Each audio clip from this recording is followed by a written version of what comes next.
5 feet 3 inches, 165 pounds, black hair, brown eyes, wearing a black hair wrap, blue shirt, blue shorts, and black slide shoes.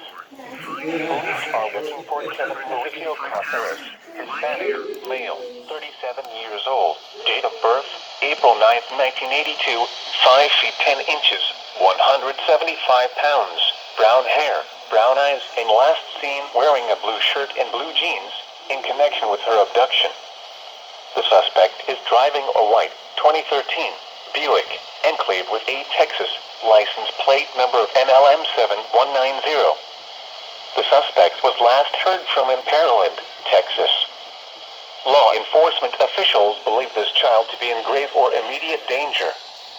If you have any information regarding this abduction, call the Pearland Police Department. The NOAA Weather Radio Roundup at 10 p.m.